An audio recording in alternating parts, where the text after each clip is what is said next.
Hello everyone, Gaara here once again and welcome back to part 9 of my Knights of the Frozen Throne card review video. Today I'm gonna go over 5 more brand new Hearthstone cards, and without further ado, let's get right into it.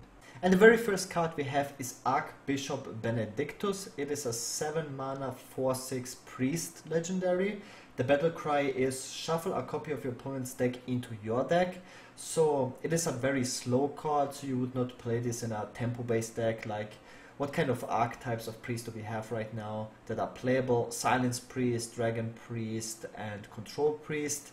And from the cards that we've seen so far, we haven't seen the Priest Hero card yet, which is probably going to be very interesting. I can imagine it's going to steal cards from your opponent in some way.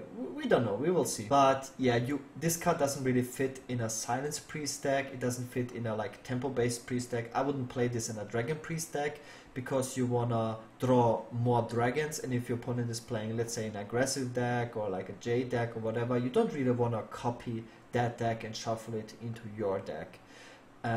So you would play this in a Lyra, at least right now in a Lyra Control Priest deck, just to have infinite resources. And I'm not sure how good actually that is. So basically what comes to your mind is infinite resources. You copy the entire remaining deck of your opponent, which is nuts. The card has very underwhelming stats, so you have to be playing either against a very slow deck or be ahead on board where you can just play this card. So basically if you play against a control warrior, you would just have infinite resources and you should be winning. But warrior also got a new card where he can just copy his hand into his deck.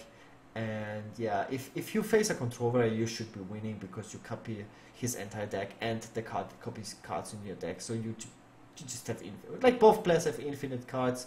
I'm not quite sure how this is then gonna play out. Probably the warrior wins because of the armor. Hero power and pass is just much stronger from the warrior. We will see anyways. But when I thought about this longer, yes, you win fatigue, but which matchup would you really beat? You would not, like from the slower decks, you would not beat mages because, I mean, you would beat mages because of the healing. You just out-heal all the burn damage. You would probably not beat the new hero power from the hero cards. Like, this gives you like infinite elementals and stuff, because yeah, even if you draw the opponent's deck or get it into your deck, I'm not quite sure if this would help you in once the hero card is established. Against Jade decks it's not good, because once you play this and you get their remaining Jade cards, they have already big Jades.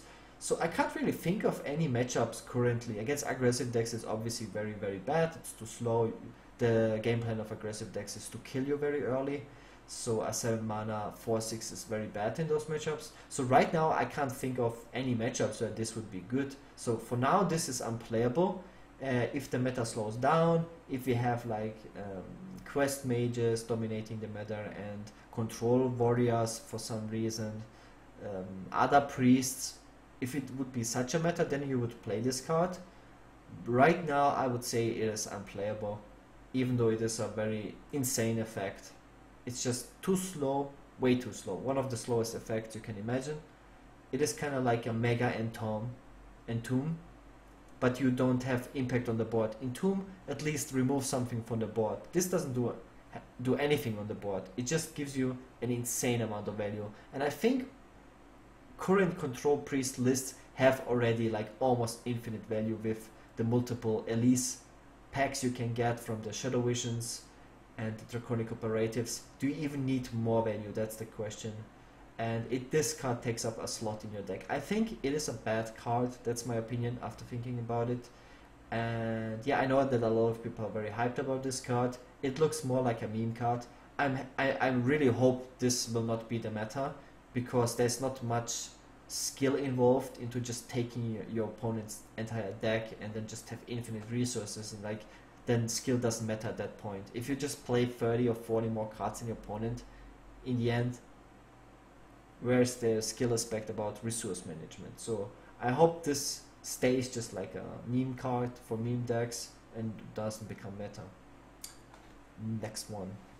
The next card we have is another priest card, Embrace Darkness. It is a 6 mana choose an enemy minion at the start of your turn, take control over it. Most of the people just say this card is complete garbage, but I've played Priest before, like any other class, and I don't think this card is so bad. First of all, Entomb was definitely playable in Control Priest, and this is kind of like a hybrid version between Entomb and Mind Control. So in the super early days of Hearthstone, if you guys played there and you played Priest, Mind Control costed 8 mana and it was super broken. And after it got nerfed to 10 mana, it still got occasionally, it was played in some situations, in some metas, in some decks. Even now with Medivh, I see it sometimes being played just because you can get a 10 mana minion for free after you mind control something. So Embrace the Shadows is, in my opinion, better than Mind Control, because you oftentimes, if you play against a Control Paladin, for example, and you oftentimes they have multiple Tyrions because of Stonehill Defender, and Mind Control is too slow because it costs 10 mana, and Mind Control is really bad versus aggressive decks. This costs 4 mana less. That is a huge deal. 4 mana is a big deal. You can't Mind Control a Hymen because you would die. You can't just wait 4 turns. This costing 6 mana is a big deal, and I'll tell you why. So after the opponent plays a Tyrion, you can play this. Oftentimes you just ignore a Tyrion, and yeah, you just ignore it because you have so much life. It's a slow game.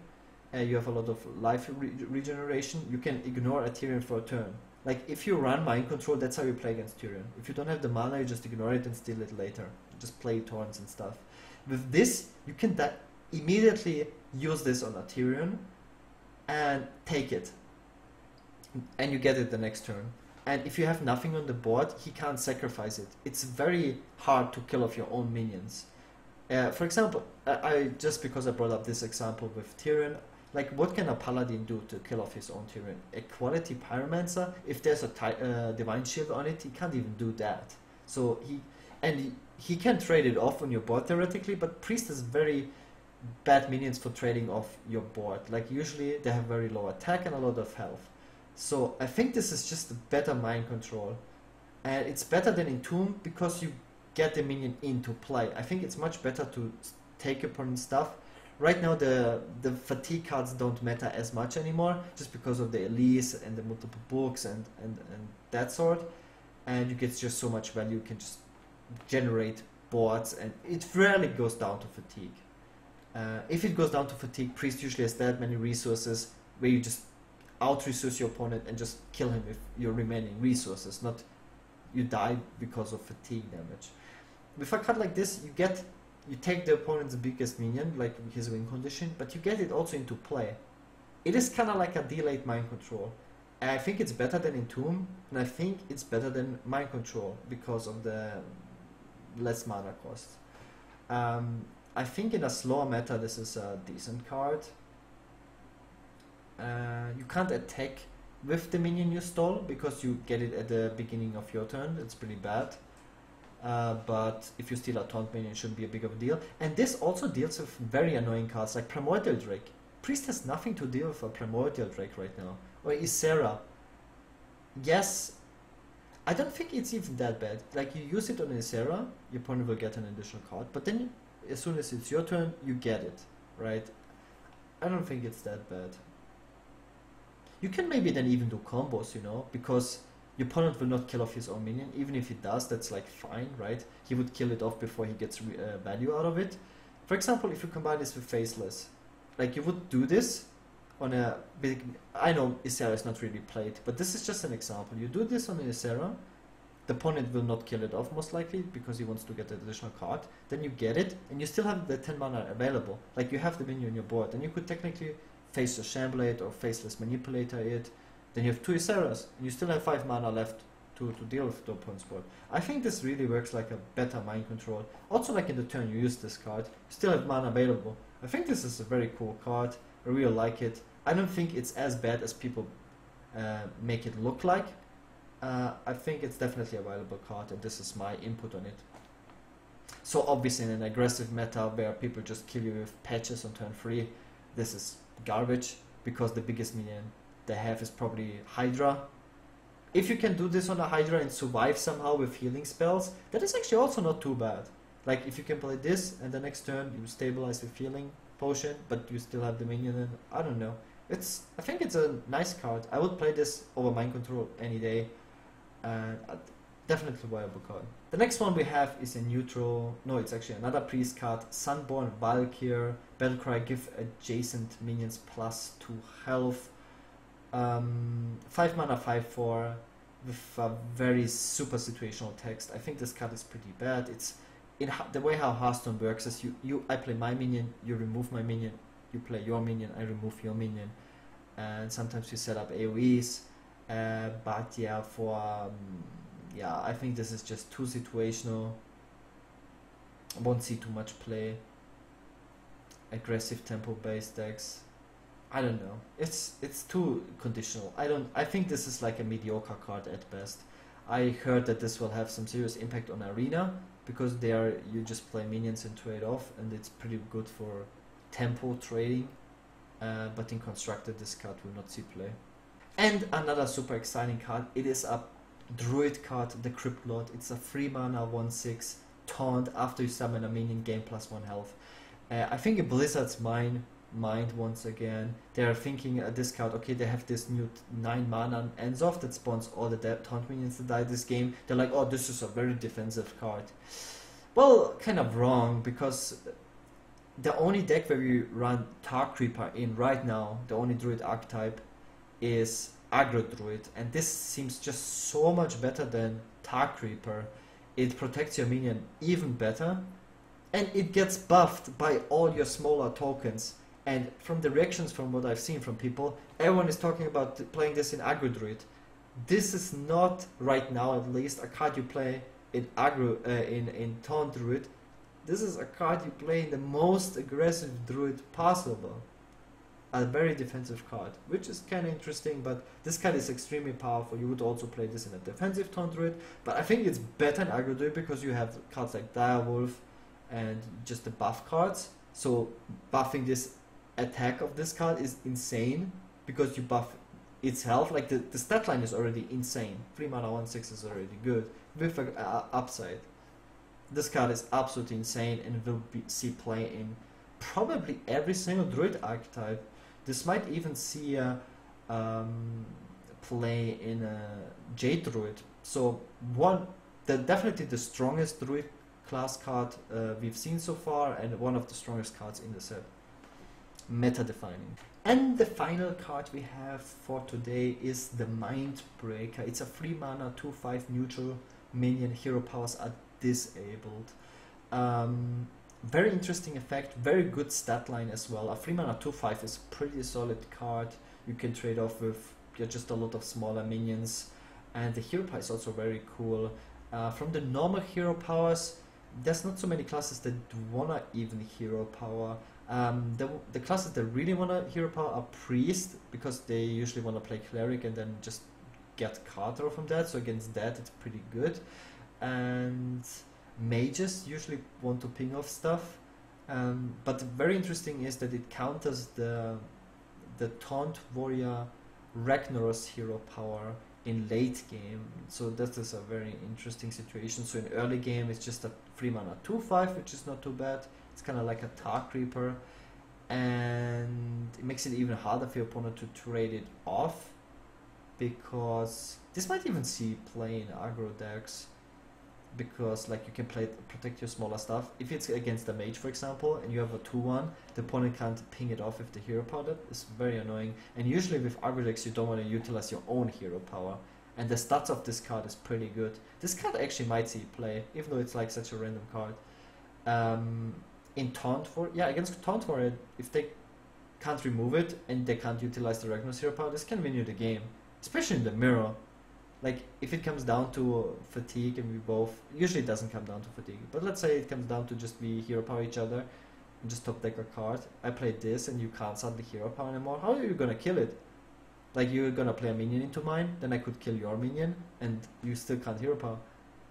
But my hero power is also disabled, so I'm not sure if that is good like for the mirror, right? But it would be good if I play like a different version of Control Warrior, like a normal Control Warrior or a Cartoon Warrior, Hands Off Warrior, something like this, where I don't want a regular 0 power. So, interesting card for sure, right?